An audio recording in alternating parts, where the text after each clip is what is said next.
Jets or the Giants play, you already know we roasting them, cooking them, put them on the grill. Sports talk artillery, yeah, we too real. King with the stats, coach with the smoke. WTF Nation, laugh till you choke.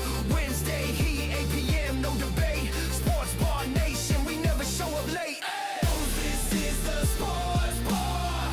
Wednesday nights we go hard. Veterans strong and we stand tall. WTF Nation, we run the ball. Hey, hey, turn the lights on. It's Sports Bar, come get your hype on. Hey, turn the lights on. It's Sports Bar, come get your hype on. WTF Nation, Wednesday domination. King and coach in rotation. The Sports Bar's sensation. From kickoff to buzzer beaters, we break it all down. Wednesday 8 p.m. the live show in town. It's the Sports Bar where legends hang out. WTF Nation Radio. We at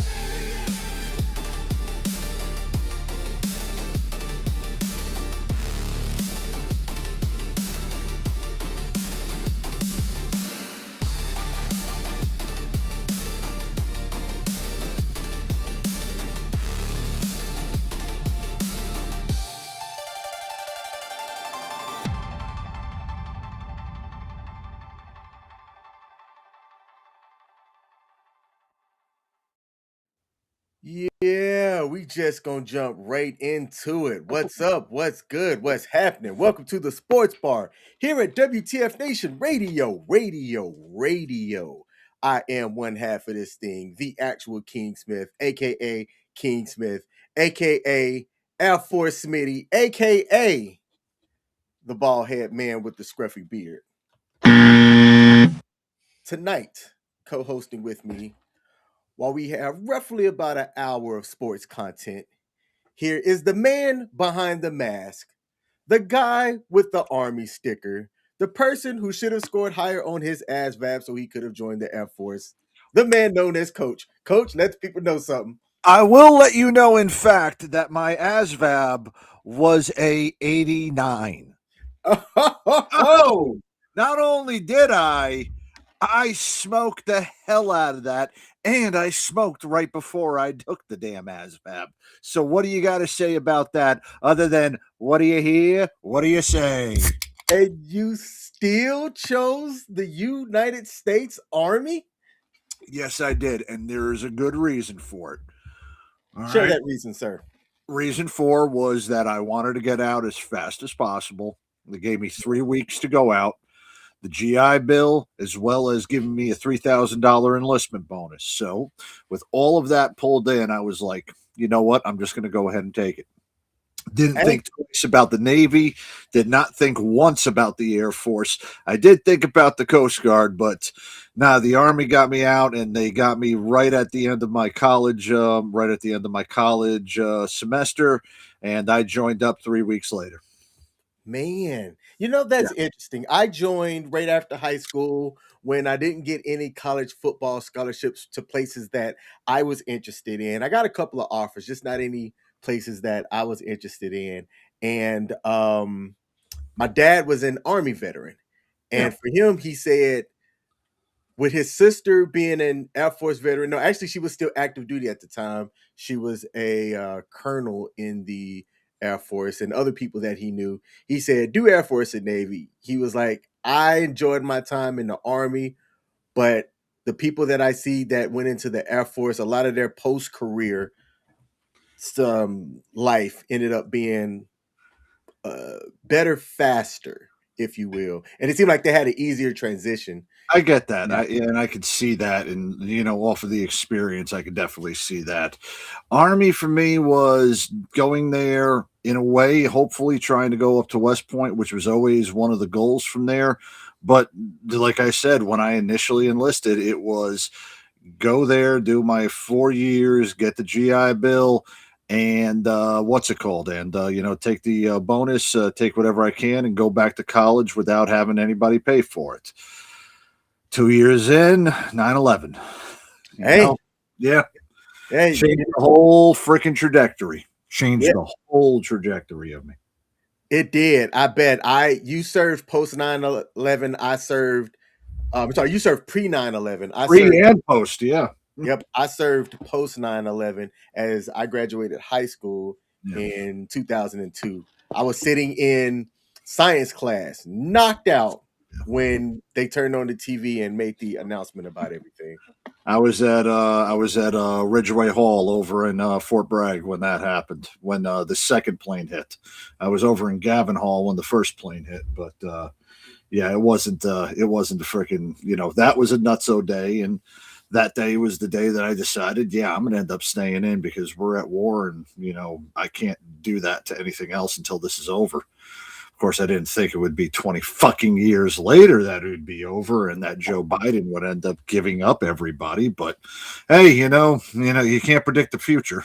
You cannot predict the future, but what we can do is talk about what happened in sports over the Yeah. last week. But before I do, let's get some marketing stuff out the way. First of Oh, all, yeah. we're streaming across multiple platforms. If there is a like button on the platform that you are watching this on, do us a favor and hit that like button.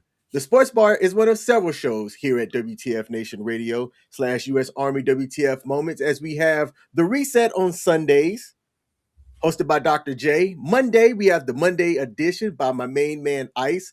Tuesday is Pop Culture Warrior, talking about all things pop culture related, hosted by CQ. Today, you get the Sports Bar, where you get Coach and myself. Tomorrow, hosted by Ice again, because he likes to be seen and heard twice.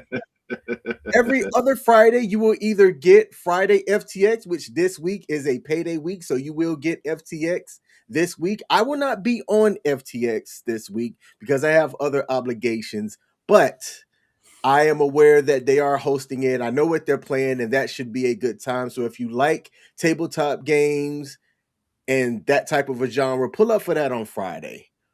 On Saturday, you get weekend co-ops hosted by Nemo, and then you restart all of the programs over again. If you're like, well, wait, King, where's the smoke pit at? It's still here. It's still here. There are some things working in the background for it. So stay tuned. We are also on audio podcast platforms as well. So for those of y'all checking this out on the audio podcast platforms, thank you. We appreciate you. Tap into the live stream sometime whenever you get the opportunity. Oh, please do. Now, we got a couple of people in the comment section, so let's acknowledge them before we get into the weekend, the wrap up of the Winter Olympics, the Rondale Moore incident, and other interesting sports topics. Shout out to Wayne Adjectives in the building. Said, "What's up? I love Theater." Shout out to you over on YouTube. We also got the comment. I know the Navy was like, you can go F yourself after the first month because I got trashed in a hotel. Shout out to you. We also have a comment that I cannot display because I'm sure as hell ain't reading that one. Come on, man.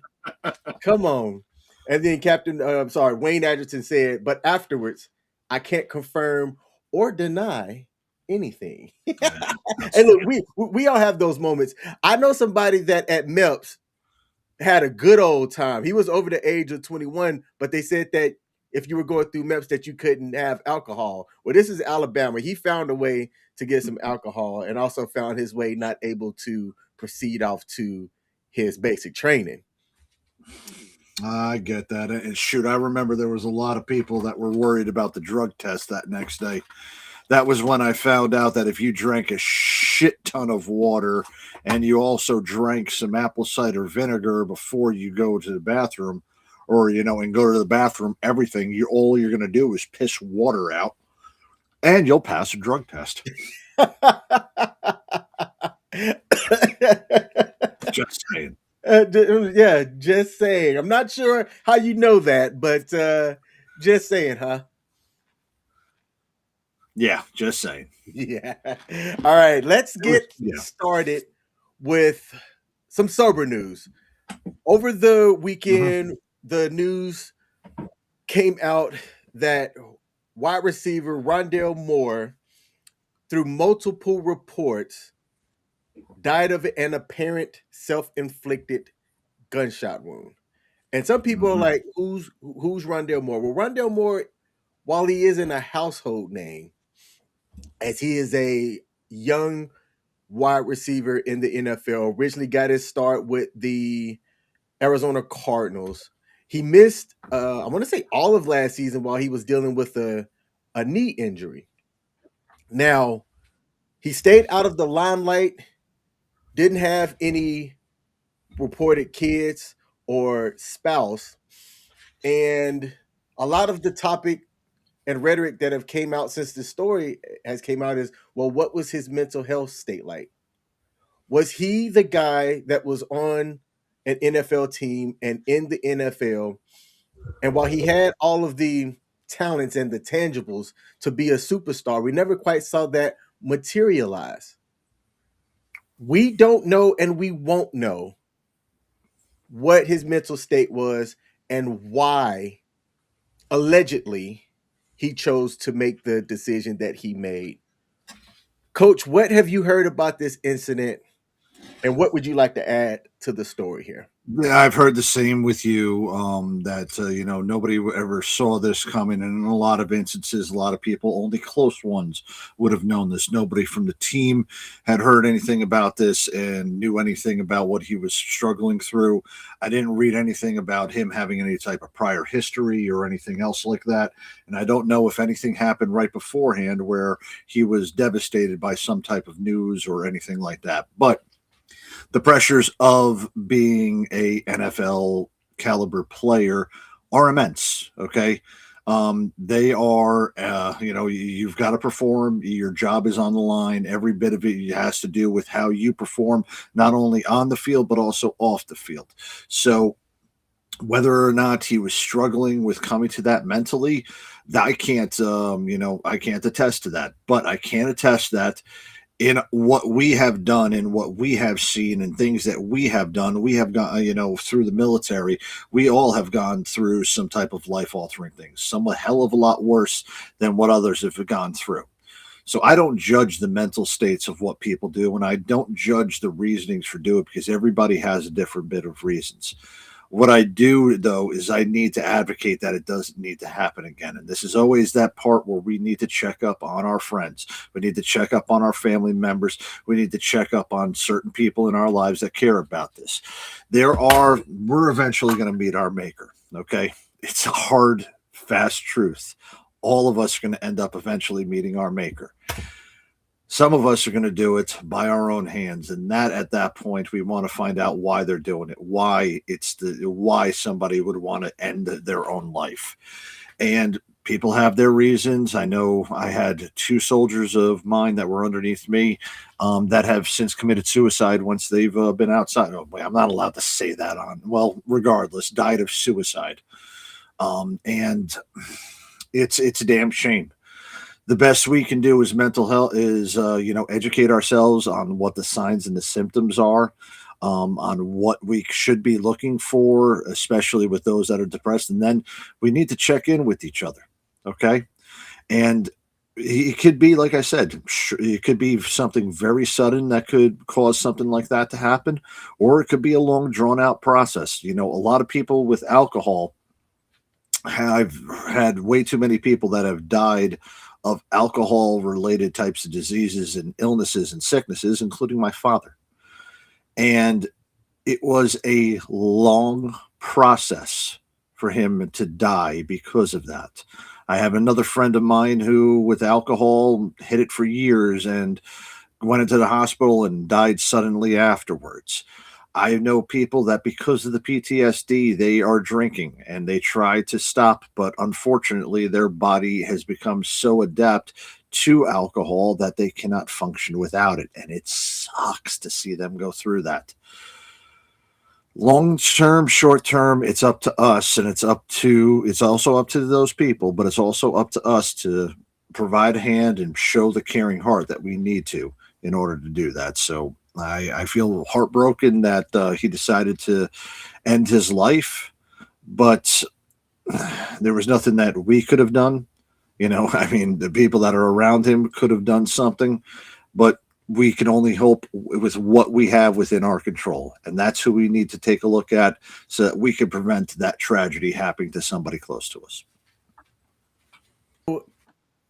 It is, I think that the conversation around mental health, it's starting to be amplified. And what I think is also occurring is we're getting more public figures, people that have influence that are also speaking up on the men's side as well. And Mm-hmm. I believe that the conversation around it is good. I believe that the exposure is going to be amplified um a bit. But I also think that with the news around it, there's going to be additional stresses that we can't account for when you hear, certain stuff that unless you get proper help and proper guidance, you're not really going to know how to handle that stress. So, with that being said, there are resources out there. There is help. We've shared those resources, and we've talked about them numerous of times here. If you need help, dial 9#988 and get yourself some help. And King, real quick, I want to hit on this, and in no way am I ever going to speculate that this was one of the causes or the reasons for this, but I do want to bring out one thing, and this is prominent with football players, and that is regarding head injuries. Go ahead. So there are a lot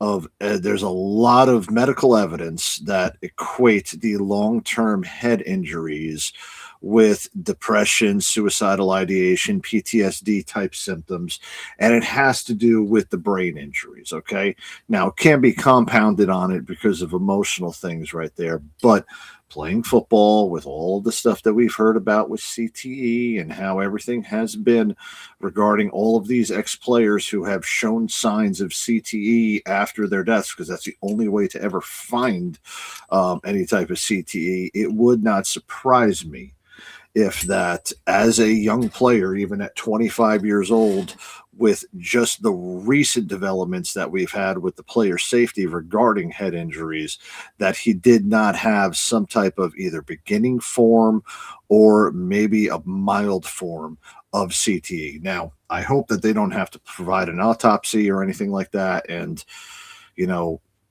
I don't know how they would be able to do anything like that, but you see where I'm coming from. I do. Now, let me ask you this.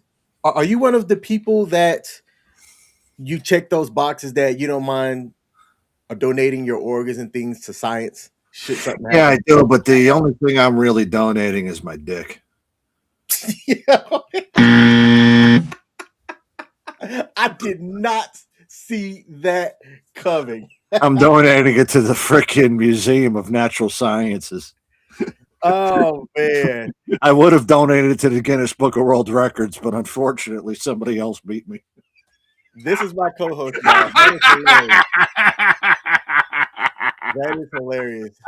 I do want to show something here on the screen regarding the Rondale Moore incident that happened that I thought was. But I do know that when Donald Trump dies, he is donating his rear end to the Museum of Natural Sciences and for donation, because they have to display it as being the world's biggest asshole.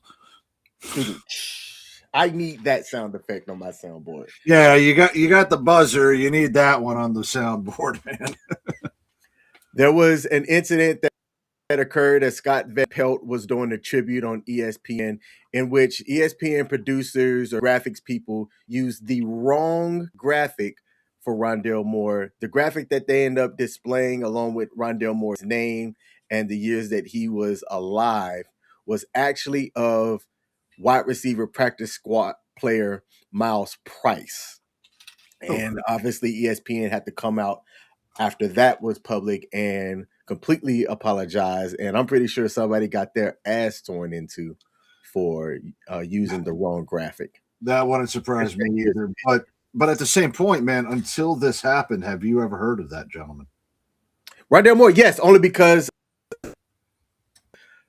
fantasy sports, and when he was a guy that you needed to consider for um for fantasy football. But once he got injured, he fell out the limelight. See, I He just go off of got traded from the Cardinals to the Vikings, where he yeah. ended up sitting this past year out due to an injury that occurred during the offseason. And to be honest with you, I just went ahead and I just looked at people's numbers and their quarterback matchup and whom they were playing against. I never looked at the names. I just looked at the numbers and the stats and who they were playing. It's certain people, and that's the crazy part about the NFL is there are a lot of players, right? Linemen, you never really know what their names are. You might not even know what a lineman looks like in real life unless you see a gargantuan 6'3", 320-pound dude at your local Whole Foods, and you just go, I bet he playing the NFL. Wide receivers can have a little bit more notoriety. Definitely your quarterbacks and your running backs. This guy, he was allegedly like in college, he went off. He was supposedly gonna be like the next Tariq Hill. Like he's got that explosive type of speed. Just injuries never really allowed him to be that guy on the field like that to really showcase his potential. And you're right about with the NFL. The NFL, even though they do a decent job of introducing all the players before the game, especially the Sunday night game, the Thursday night games, when you're playing habitually on Fox or playing habitually on, CBS, especially those 1 o'clock dead games, like, you're a D-tier game, all you're getting is the name. You're not getting anything else. And you're only seeing these guys inside the helmet. So you have no idea what these people look like, at least in the, the NBA and baseball, you get to see what these people look like almost at every at bat and while they're in the field. I didn't know what the heck, Kelsey's brother looked like until he started a podcast. I have no idea who Elijah Vera Tucker was, or even the guy who is on the Jets that they drafted in the first round last year, the O-lineman. I've got no clue who any of them. I don't know who they look like. If you would have showed me a 300-pound picture of you, I would have thought that you would have been an NFL lineman. Okay, that's the truth, but. Unfortunately that is true about that, but in a way I do, like I said, it sucks that when certain things, and I will bring this up, he probably had a lot of higher expectations for him, and he probably had a lot of pressure on him growing up. I don't know what his background was, but he probably had a lot of pressure on him to go ahead and excel. And when he got to that pinnacle part right there, it all wasn't what it was cracked up to be. And on top of that, his performance wasn't all that was, it wasn't up to the par that he thought it was going to be. So it could have caused that certain things. And I mean, it could have been. Reality might have bit him pretty hard. But like I said, I'm not trying to speculate. May Rondale Moore rest in peace and his loved ones get the closure that they're able to get. Absolutely. From his passing. Now, let's change topics here. Staying in the NFL, this one was sent to me by a fan of the show, and it was regarding a play that happened between the Week 14 matchup of the Ravens and the Steelers. Aaron Rodgers threw a pass that was batted back to him. Mm-hmm. And Ravens linebacker Teddy Buchanan wrestled it away. Replay ruled it a Rodgers catch. Now, well after the fact, the NFL says that the call on the field of an interception should have stood. And of course, the Baltimore Ravens, specifically to lead this off was Lamar Jackson, went on to X and put his comments up about it. Did hear that news, and did you remember that play? As a Ravens fan, I do. I heard the news. I don't remember the play, but I did speculate about everything that play could have meant regarding your team. And just think about this. In that case, Mike Tomlin could have been fired. John Harbaugh could have stayed in Baltimore. And then on top of that, you could have had Aaron Rodgers already announcing his retirement just based off of that one play. I'm just saying that could have happened, and somewhere in an alternate reality, that may have actually happened. But, well, you play live. The NFL has done this several times where they have seen that they have screwed up a play, and in the end of the year, they've done this. In fact, I remember this during the 98-99 season with the New York Jets and the Seattle Seahawks. The Seahawks lost the game on a last second on a last second touchdown run by Vinny Testaverde. Vinny Testaverde was down at the 1 foot line, but they still scored it a touchdown. At that point, there was no replay after it. And then at the end of the season, they noted, yes, we made a mistake regarding that play. And if that was the case, then Seattle would have ended up winning. Seattle would have been in the playoffs, and the Jets wouldn't have been the number 2 seed. They would have been like the number 3 or the number 4 seed. I say that to say that people are human, and when those certain things happen, regardless of what instruments we have to review the plays or whatever, the human element will still play a part in the game. And we're going to need that human element, even if people are going to say that we don't. Somehow, one way or another, and baseball is the worst of this, they are going to be going to, pitch zones and, automatic, detection of these daggone, these rules, of what the strike zone is supposed to be pretty soon. Computerized strike zones. For me, I think it's a little bit too much reliance on the technology, and the human element is what has happened. But in baseball, we've seen a perfect game being called because there is no replay, and a first base umpire screwed up on the 26th out or on the 27th out, which should have been called. He called the base runner safe. Well, the same thing happens in the NFL. The NFL also hasn't adopted, and we've been talking about this one for quite a while, the NFL hasn't adopted anything regarding breaking the goal line in the same way that soccer or football over in England and, the rest of Europe has created all of their stuff regarding, whether the ball has passed the goal zone, or in tennis, whether to show that the ball is in or out. The NFL, which is the most popular sport in America, should be implementing that, but they've kept the human factor in there. So while the complications and everything else has gone through there regarding the outcome of it and how this could have affected it, and the NFL apologizes to it, what they should be doing is just trying to train their refs and their replay officials a lot better so that this situation doesn't happen again. By the way, you do know that the NFL referees are all part-time employees, right? No, I didn't know that. Yes, it's not their full-time position. Major League Baseball, I believe, did have everybody as their full-time position, with only getting played during 6 months a year. But the NFL has been using part-time referees for a while.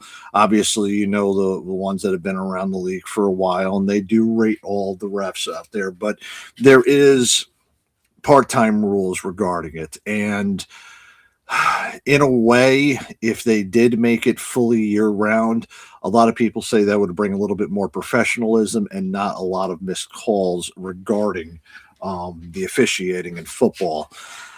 I don't know whether or not that to be true. I do believe more education, and as much education as humanly possible regarding refereeing in the one of the more complicated games is necessary, regardless of what, how high you are in the up there in the league.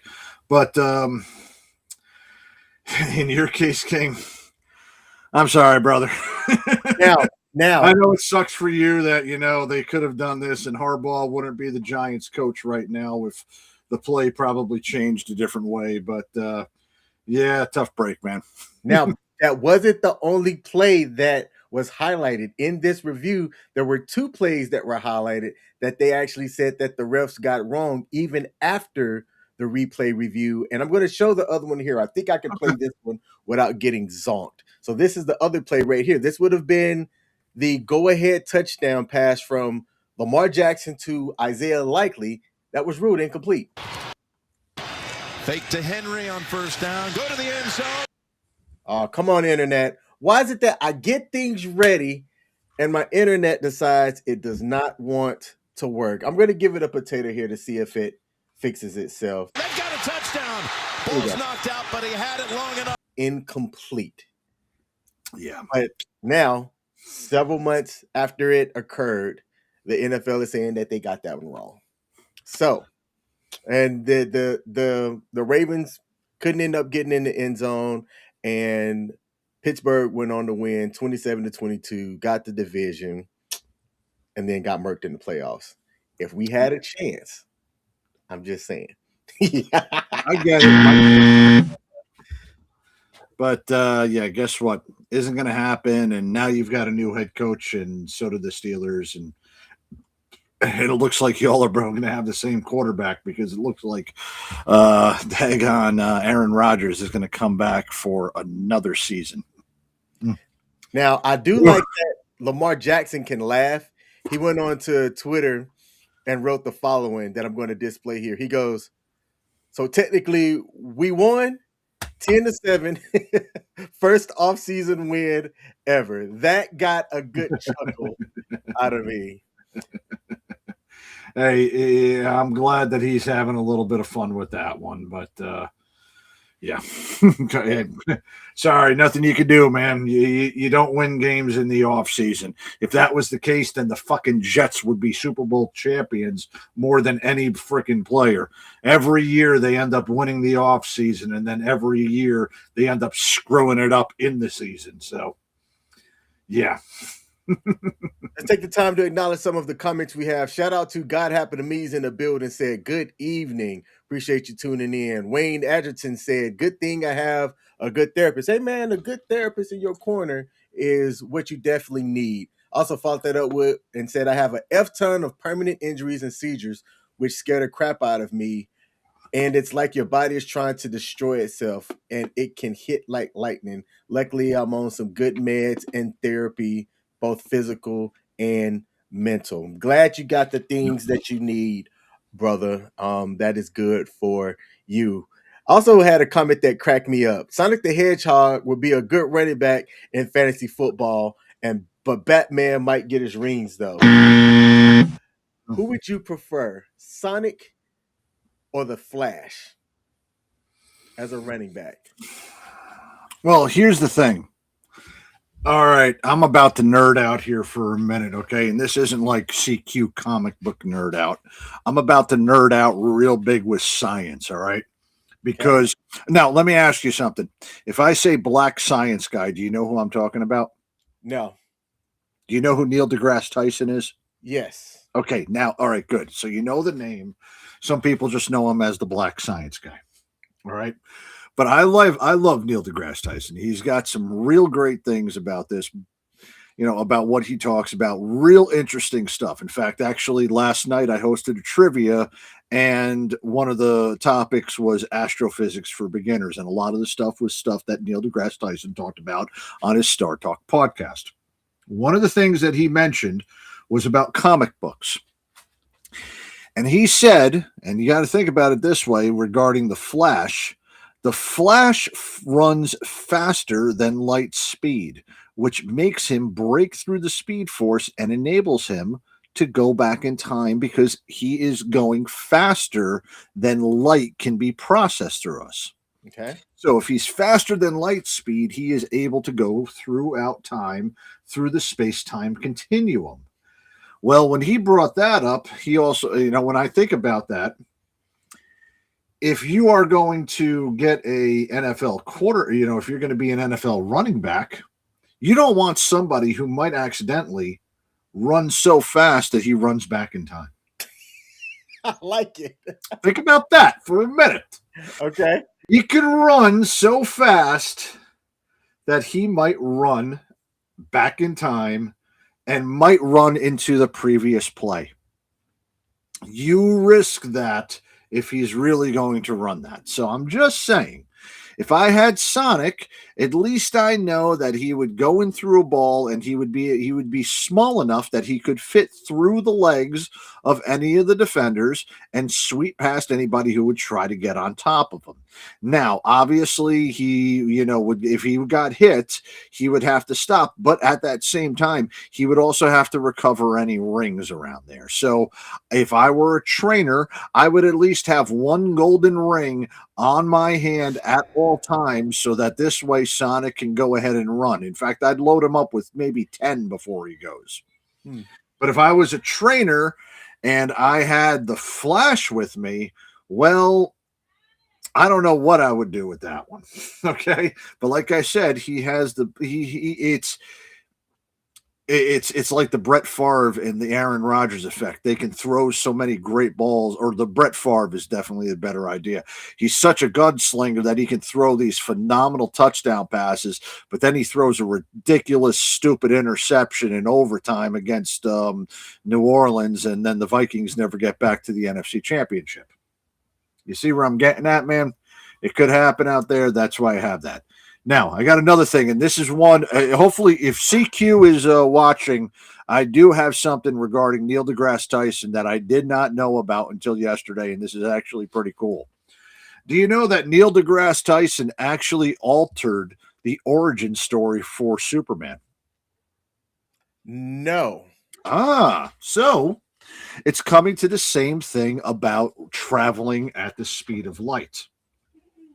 So Superman, in one of the comics, was going to go to the Hayden Planetarium where Neil deGrasse Tyson works, and because he's 27 years later and approximately 27 light years away is where Krypton was. So he was going to be able to view through the telescope the destruction of his planet as the light would have finally hit Earth. Okay. Now, the original comics all said that Superman traveled at light speed to hit Earth. Now, if he had traveled at light speed 27 light years away, he would have been in Earth at 27 years old, not a baby, and he would have arrived at the same time that Krypton was being seen as exploding through the telescopes. So Neil deGrasse Tyson told the people at DC about this, and DC Comics changed the origin story to say that Superman, in his escape pod as Krypton was being destroyed, traveled to Earth through a wormhole to get him there instantaneously so that he could arrive and see his planet of Krypton be destroyed. Yeah. You are a nerd. That was a total nerd comment, and I am proud of that one. I will say that.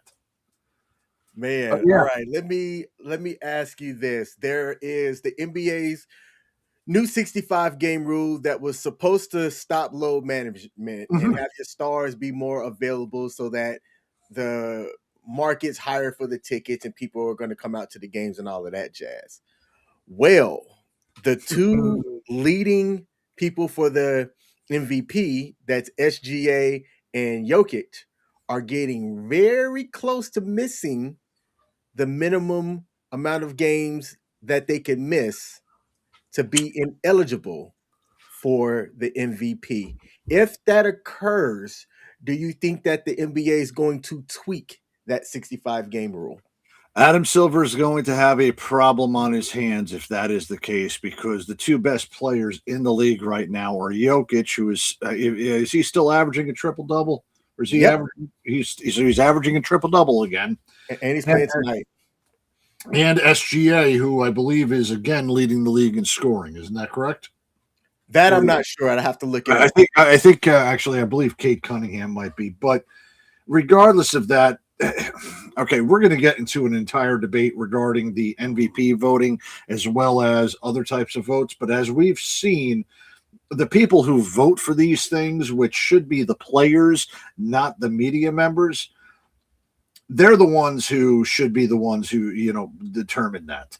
Not the NBA coming up for who is, whatever reason. But you're going to have a problem on your hands if SGA or Jokic are not the MVP of this season. I can't give that to Jalen Brunson. I can't give that to anybody else. You sure as heck not going to give that to Cade Cunningham of Detroit. The only other person that I could truly think that could be one because of how well he's played, but at the same time, too, he will end up being, he might become ineligible for it, is Victor Wembanyama. Okay?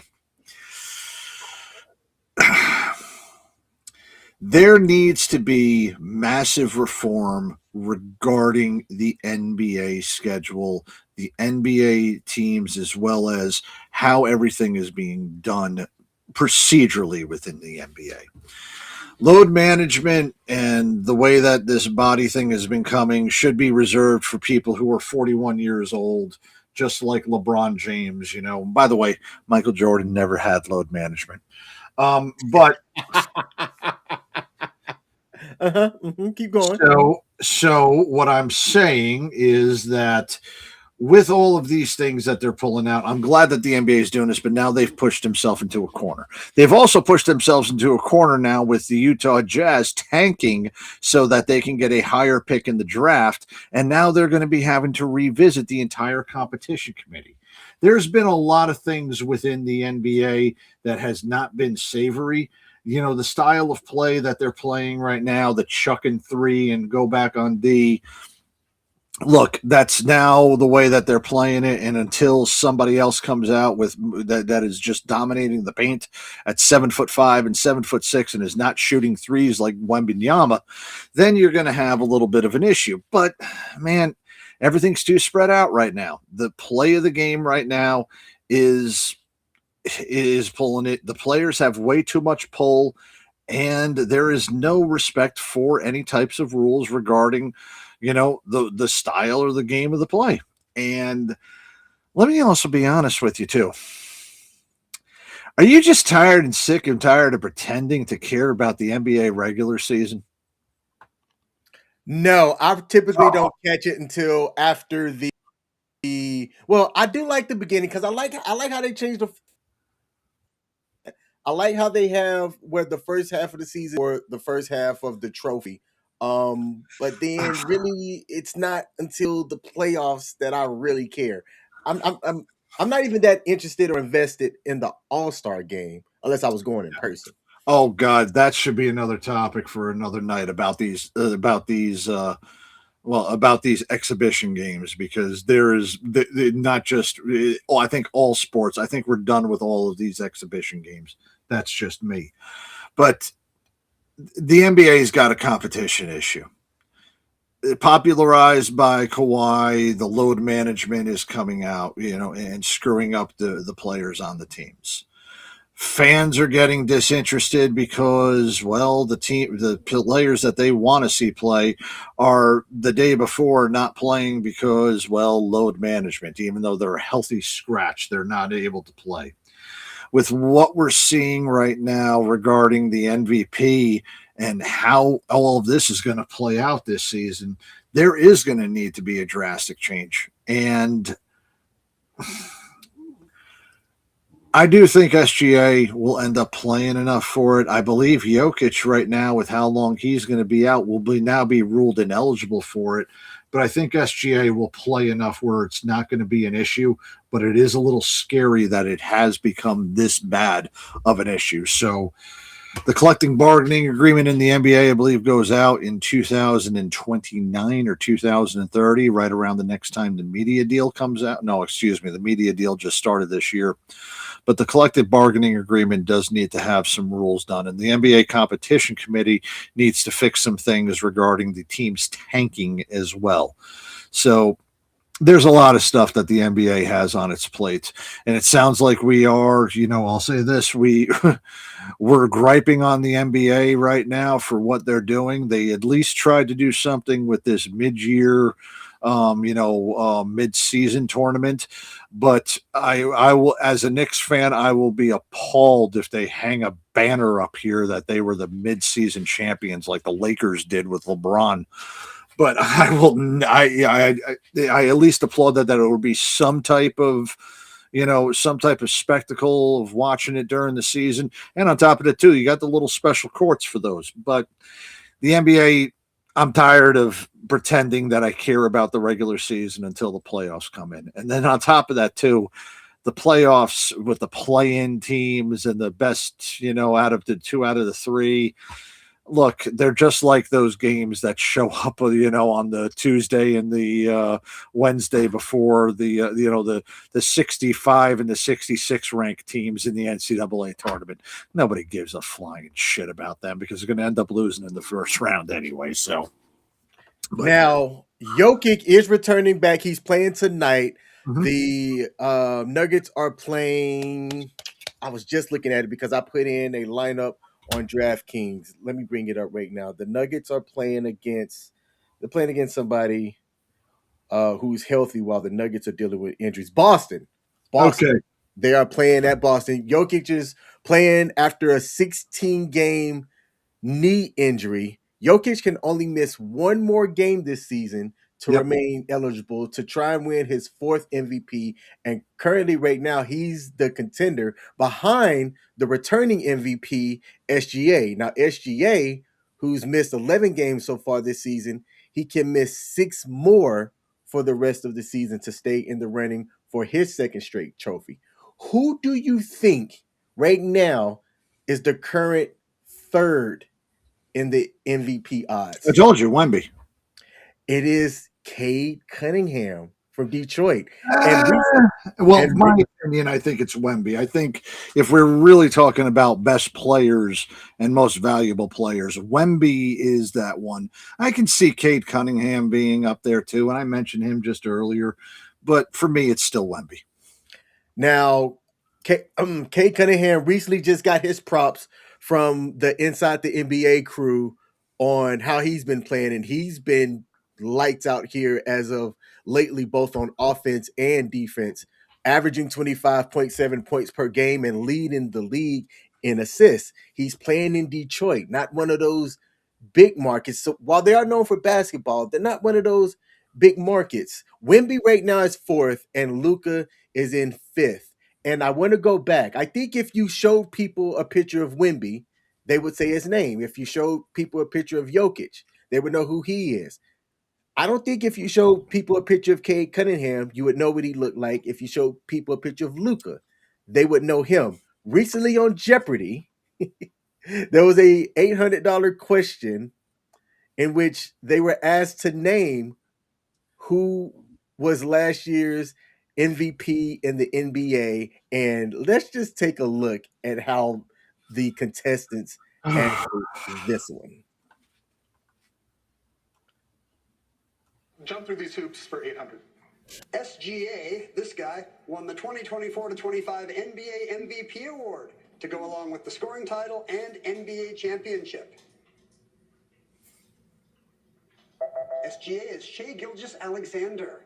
They even said his name. Or what he goes by, because Shai Gilgeous-Alexander is a lot of syllables to say. They gave it to the contestants, and they still didn't know. Yeah, that speaks to the market that he plays in. And I'm not entirely too sure that if you were to showcase, like, there's a handful of players that if you put their picture up and ask what their name is, people would be able to say. This guy won the MVP last year, and none of those contestants. Well, let's look at those three. Let's look at those three from right to left, okay?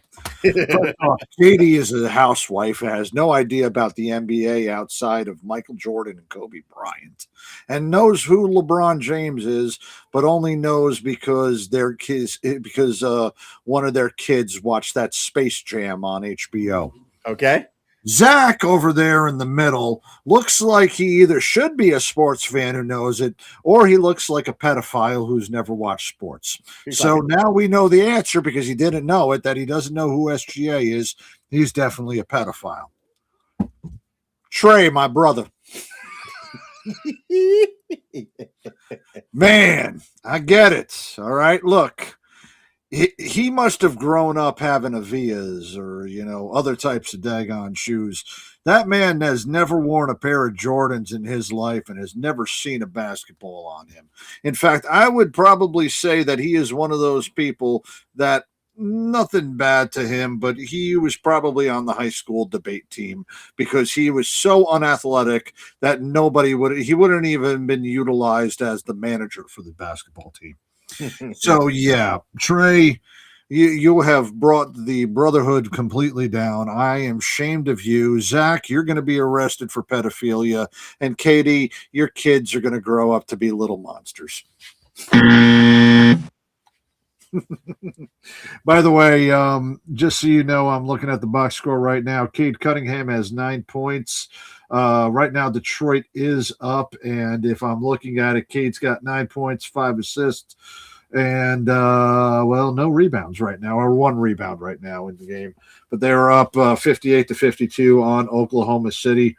Jalen Duran is actually leading Detroit with 18 points right now. Hey, balling out. Oh, Boston at Denver. Let's go over some of the current scores right now. You just gave OKC and Detroit game. Also at halftime, you've got San Antonio losing to Toronto by 2 points, 57-59. Golden State, nobody's surprised by this one, rolling over Memphis in the third quarter, 74-56. Sacramento getting their asses spanked by Houston, 32-51. Second quarter. You've also got a tight game in Milwaukee as Cleveland down 3 with 3 minutes left going into halftime, 53-56. Hey, I want to bring something up regarding Cleveland because, obviously the trade for Harden, now Harden's on his I want to say 6th team. 5th or 6th. 6th team right now. Tell me James Harden is not this generation's Stephon Marbury. An absolute great talent, but a cancer on every team that he's been on. Why do you say that? All right, I'm going to bring this whole thing up. When he was in Oklahoma City, okay, granted, he was the 6th man and he didn't have a chance to start because, they had the team, they had Russ and they had Durant and you had Ibaka. And KD didn't, anyway, he didn't fit in. So Harden goes over to Houston. He goes to Houston, has some great MVP seasons, ends up dating a Kardashian. Obviously, after dating the Kardashian, a whole bunch of shit ended up happening. And then he's bounced now to Brooklyn.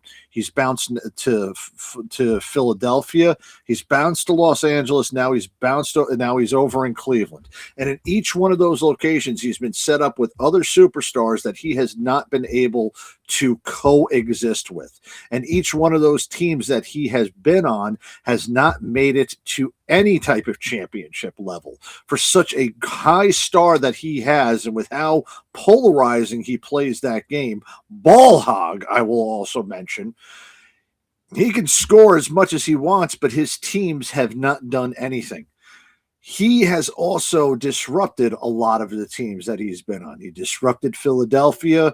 He was part of it. And I'm not going to say that he is the sole person to do it in Brooklyn, but the fact that him and frickin' Kyrie Irving were together was a fucking miracle. And obviously that was an abortion that never frustrated all Nets fans and never proved any type of fruition. And Houston never was able to reach their lofty goals that they had for championships.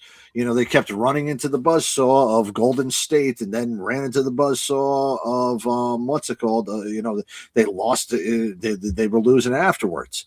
So I'm just saying this. All the hype that, you know, that Harden has had, all of the greatness that he's had, he has not delivered a championship. Draymond Green has got 4 championships, right? Or is it 4 or 5? 4 champions. 4 championships. Who do you think is going to be looked at with a greater career in the same vein? Like, I'll give you this one right here. Would you rather have Dennis Rodman or Tracy McGrady? T-Mac. All right, I'm going to tell you right now, Rodman is a 5-time NBA champion, defensive player of the year, 9-time rebounding champion, and has made it to the finals. Oh gosh, he made it to the finals 6 out of the 11 years that he was in the league, and he had made it to the conference finals in a couple more of those years. Obviously, San Antonio, one of those years, was a little bit of a pain in the ass, and Detroit went downhill when he was over in his absolute prime. But did T-Mac ever make it to the finals as a starter? I'm not sure. No, he never did. He made it as a bench player with San Antonio, I believe, one of the years that they lost. James Harden, to me, is just like Westbrook. Westbrook never was able to put up monster stats, never brought home a championship. And the championship is the deciding factor for me in what is a good player or a great player and an all-time player. Jokic is an all-time player. Tracy McGrady is a good player. David Robinson is an all-time player. Patrick Ewing is a great player. And that fucking hurts me saying that. Okay? Shaquille O'Neal is an all-time great. You know, he's got 4 championships. And when I start looking at the other centers, you know, that he was playing around in that era, yeah, you know, I can't say the same about that. And yeah, it's hard to say. It really is hard to say that about several of those players. Carmelo Anthony, okay? Melo hasn't made, you know, never made it to the championship. Never won one. You have that hall of great players, and Harden's going to be in the hall of great players, and he'll end up being in the Naismith Hall of Fame, but there are guys like Draymond, the guys like Rodman, guys like Big Shot Rob that I would rather have over in my team because they won. And you know who's also going to be joining that list here pretty soon? Jimmy Butler. Sure. Yeah. Yeah. I agree. Yeah. You know, there was a time where it seemed like with Harden and Jimmy, you wanted them on their team, or you felt like having at least people that watch football felt like adding that person on your team elevated your team. But I see where you're going at with that. Okay, let me ask you this, okay? And I bring this up regarding football.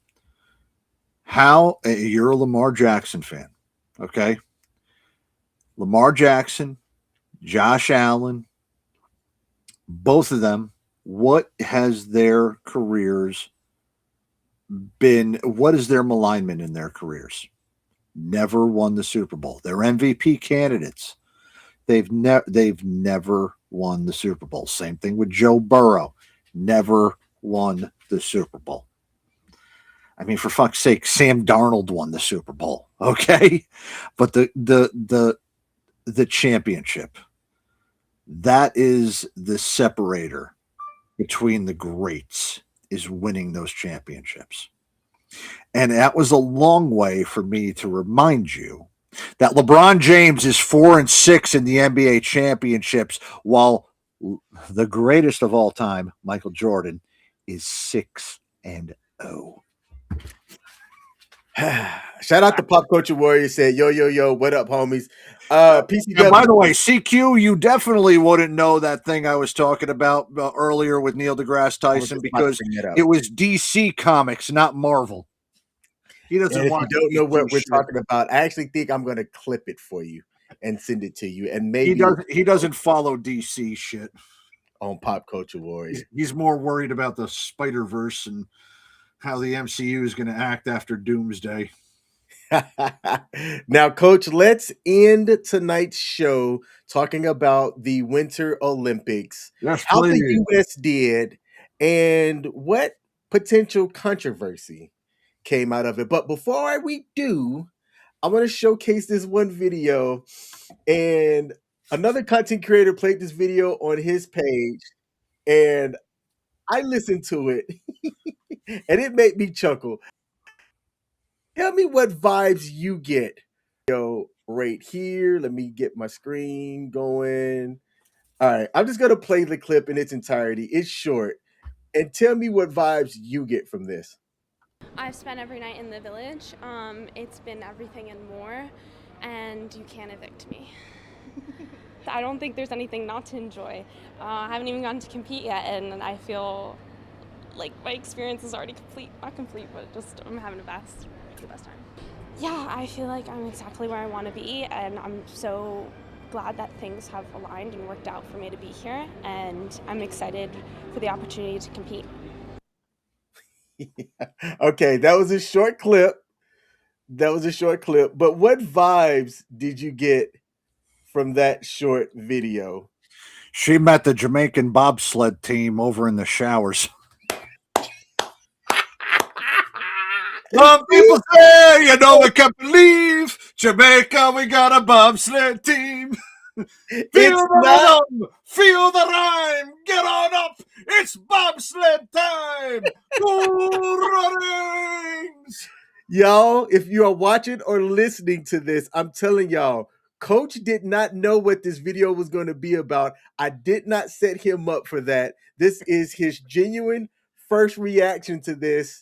And that was the same vibe that I got when I saw that. I said, this is somebody's first time being out, and they wild out, used up all them condoms. It's an Olympic Village. All right. You know what? Hold on. And I will say this. I really do think that, look, in no way, shape, or form am I any type of world-class athlete. The highest I've spent every night in the In no way, shape, or form am I any type of world-class athlete.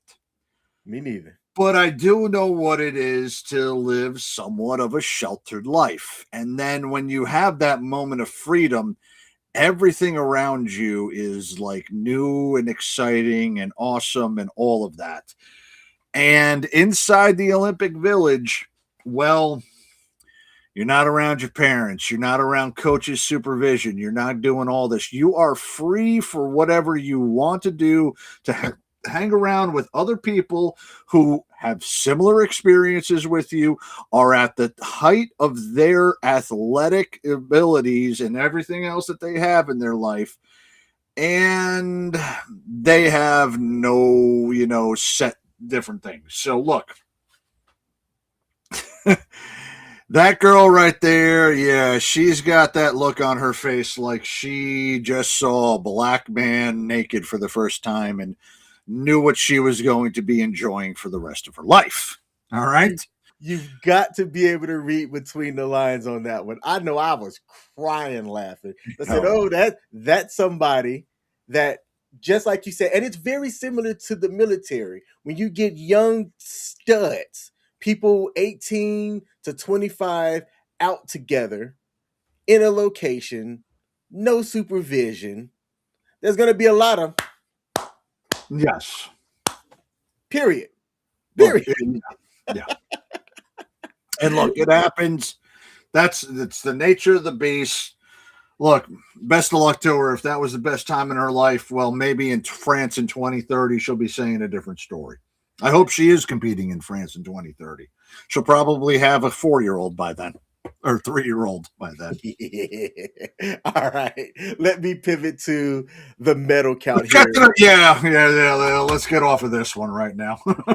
So if you take a look at the screen, for those of y'all that are listening on the audio platform, the United States was not the leader in gold medals nor total medals. We were second behind Norway. Norway dominated the Winter Olympics that went from February 6th to February 22nd. But the U.S. did something for the first time that hadn't been done, I believe, ever. Both the men's and women's team took the gold. Yep. And that right there was the highlight that came out of this Olympics for the U.S. And that came with some controversy. Yes, it did.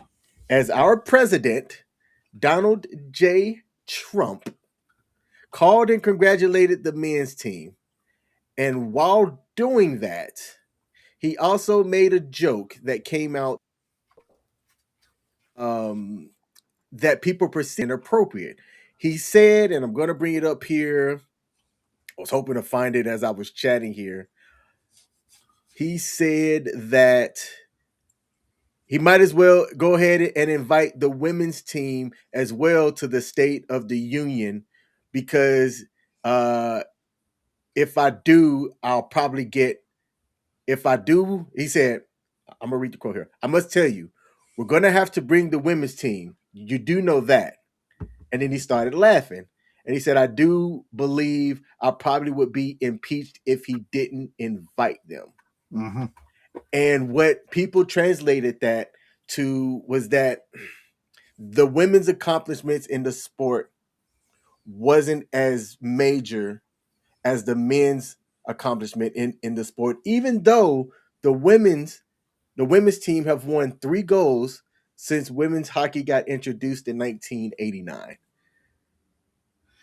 Now, the men's team did join the State of the Union that occurred last night, but the ladies declined, citing an already tight schedule that they had that they couldn't make it. What say you to the Winter Olympics in general and the ensuing controversy that came out following that? All right, so I am going to address this part with the president first before I go into the hockey and also talk about how some people thought about some of these matches. And all right, first off, regarding, I think politicians should shut the fuck up. And yes, look, Donald Trump said that, but there was also some women from that team that had mentioned some bad things about it. And then Trump opened up his mouth and, acted like Trump and said something fucking stupid. So him saying that they had to invite the women over there, he had to extend that invitation because it would have been seen as fair. And regardless of whether or not he would have done it, if he would have just invited the men, yeah, there would have been somebody to say something about it too, because there's always going to be something to say about it, regardless of what side it is. Donald Trump is such a fucking lightning rod that regardless, somebody it's going to say something good about it, and then there's going to be a lot of people that are going to detract from it. What he should do, and the same thing that Obama should do, and Joe Biden, and well, actually Joe Biden's already learned this because he doesn't know how to speak anymore, and do what George Bush does. And you know what they should all do? Shut the fuck up. All right? Shut the fuck up. You're the president of the United States. Do us a favor. Shut the fuck up. Regardless of what he says, he ain't going to shut the fuck up. So he's going to keep his mouth out there. And regardless of what he says, there's going to be a detractor from it. The women didn't want to go, and he had to extend that to him. And it is great that they did that. But he needs to just shut the fuck up as politely as possible. Shut the fuck up. All right. Now, about the women and the men both winning gold medals, and that was absolutely historic for hockey. I am glad that the Women's Hockey Professional Hockey League and the NHL allowed their players to play in the games for their respective country for the first time since the 2014 Sochi Olympics. In 2018 and 2022, the NHL did not allow their players to play because it was they're taking a 2-week break during the NHL season, as well as during the for the women to play during their season, because they obviously play during this time. Now, that being said, I have heard some people say that this was the most important game, or this was the greatest game. This is the miracle on ice too, etc. Okay, let me give you all a little bit of reality. Yes, the United States has habitually come up just short from Canada for quite a while. But in 1980, a bunch of college kids beat players that weren't able to compete in the NHL because they were from Russia, and they were most likely, and a lot of them were actually better hockey players than what was being played in the NHL at that point. All right, even better than Gretzky. Now, the miracle on ice was truly a miracle because Russia had gone undefeated in the 3 previous Olympics. They were that damn dominant, 68, 72, and 76. And they were looking to be as equally dominant that year in 1980 in Lake Placid. A bunch of kids who were not playing in the NHL got together, formed an entire group, and beat the Russians. Okay, Jim Craig had one of the greatest performances as a goalie of all time, with the onslaught of the Russian, players scoring on them. And on top of that, Maruzione's goal with just that time, it was out of nowhere from a guy who was made the captain of the team, but didn't score a single point in the entire Olympic run other than that goal. And let me be as blunt as I can with you. Too many people have recency bias regarding this being the greatest thing for them because this happened 46 years ago. Look, it was a great victory, but it is not the greatest that ever happened to Olympic hockey. In fact, here's the funny thing, and I brought this up. King, do you know when USA beat the Russians in Lake Placid in 1980, do you know what round that was? It wasn't the gold medal game. That was actually the semifinal game to get into the gold medal game. They, the next night or 2 nights later, had to beat Finland in order to win the gold medal. And by the way, they started off the game down. I think Finland scored 1 or 2 goals before them. And Coach Herb Brooks basically told them, they said, you guys came all this way and now you're going to finish in second fucking place. That ain't going to happen. Now, the thing I also like about what happened with the hockey is that, I cannot remember the gentleman's name. Yeah. Oh, you got Grudeau's name right there. Okay. So Grudeau actually passed away, and he was killed by a drunk driver, him and his brother, in a car accident in 2025. And he would have been one of the players on this team. And I'm glad that the men's team not only brought out his jersey, but brought out his kids in celebration and allowed his kids to be part of the celebration on the ice for the game. So awesome job on the men's team for allowing that to happen. But hats off to the women's team, because they have been a great team when it's come down to international play for hockey. But unfortunately, well, I'm not going to say unfortunately, but realistically, they're not the draw for women's sports in the Winter Olympics. It's always been the figure skating. Okay. So, yeah. And I will mention that the figure skating, if we were looking at that, Alyssa Liu, she ended up taking the gold home in figure skating for the first time since, I believe, I want to say 2002 or 2006. It was the year. It might have been Sarah Hughes. No. Let me get up to that one real quick because I'm pulling it up. It was, Sarah Hughes in 2002. So it's been 24 years, and Alyssa Hu brought back the gold medal for the U.S. in women's figure skating, which it makes her the 8th woman to win the gold medal for the USA for the Olympics. So that's awesome that she did that, and congrats to her. The hockey, hey, look, we're dominating the hockey. That's great that we're doing it. And I'm glad that women's hockey has their part into it, or has their part to play in the international stage, much like how women's soccer plays a massive part into the stage of, women, or the USA team plays it for women's soccer. They're always in contention for it. But look, women's team, they're a little bit more vocal about their dislike for politicians, especially politicians that are Republicans. Okay. Megan Rapinoe, some of the women on the national team, WNBA players. Yeah, look, all of them have that same exact thing. Brittany Griner, all of them. If I'm telling the president of the United States to shut the fuck up, then do us all a favor. Men, women, actors like fucking Robert De Niro, all of these other people. Do us all a favor. Shut the fuck up.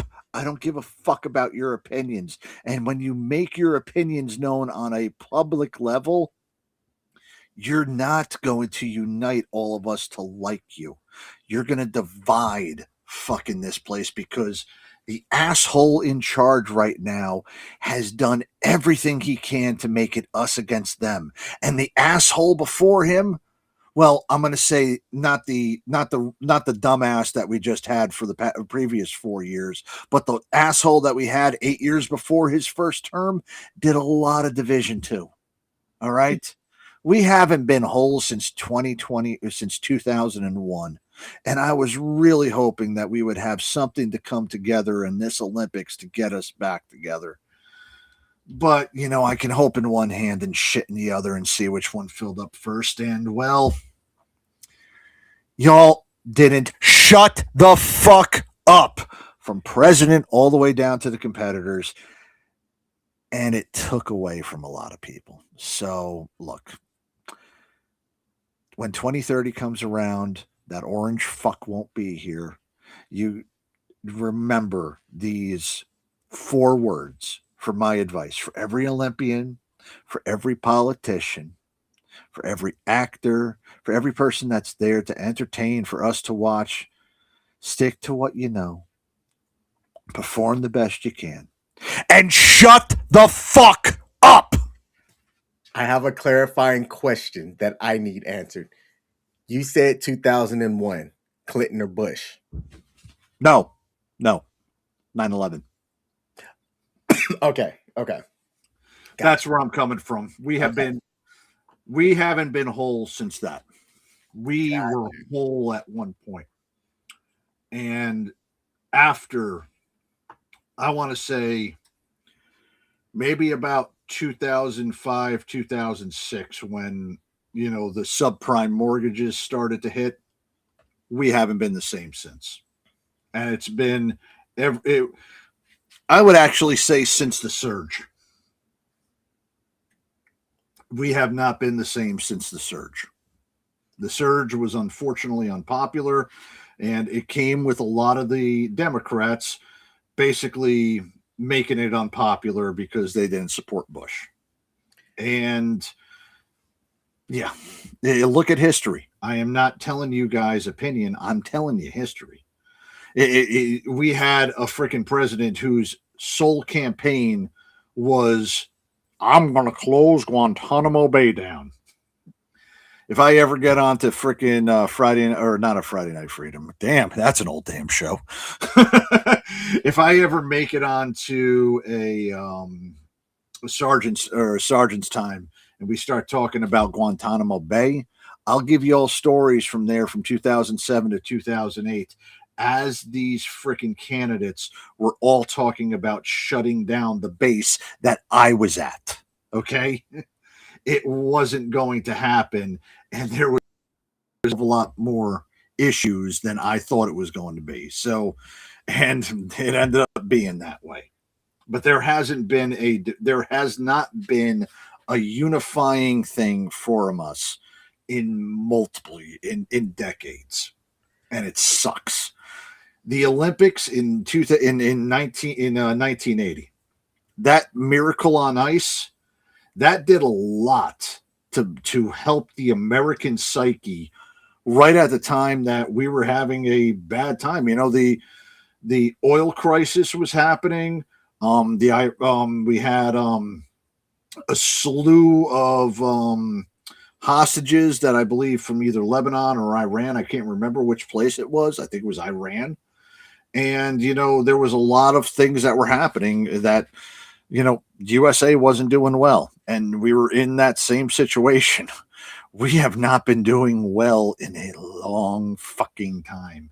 And we have not been united in a long fucking time. And I'm getting fucking tired of it because politicians, athletes, actors, assholes who have no bearing on our life won't shut the fuck up. Yeah.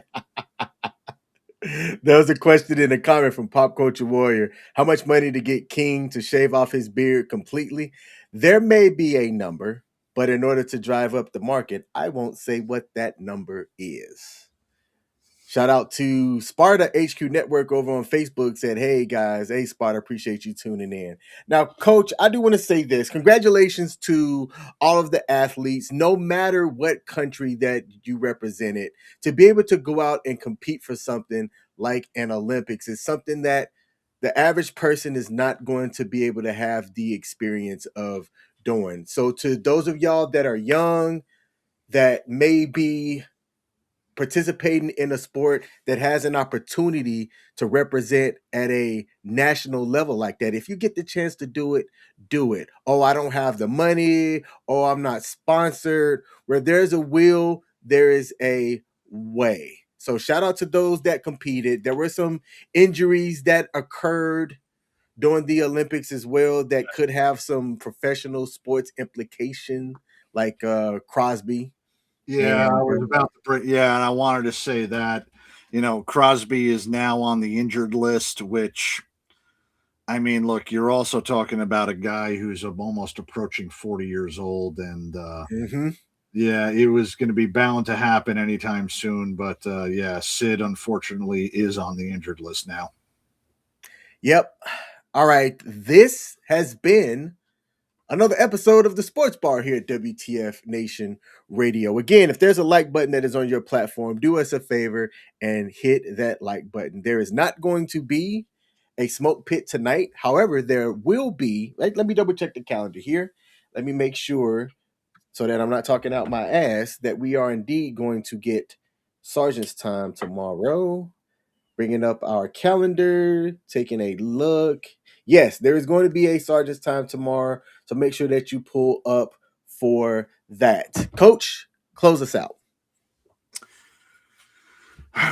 Politics can fuck up everything, even a wet dream. And unfortunately, for some of us, it really fucked up a lot of tag-on stuff regarding the Olympics.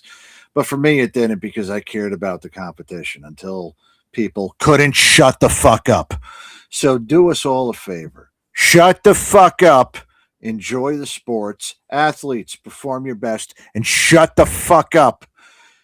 And every politician, stay the fuck out of sports and shut the fuck up. There it is, people. We are the Sports Bar. I'm King. That's Coach. We out.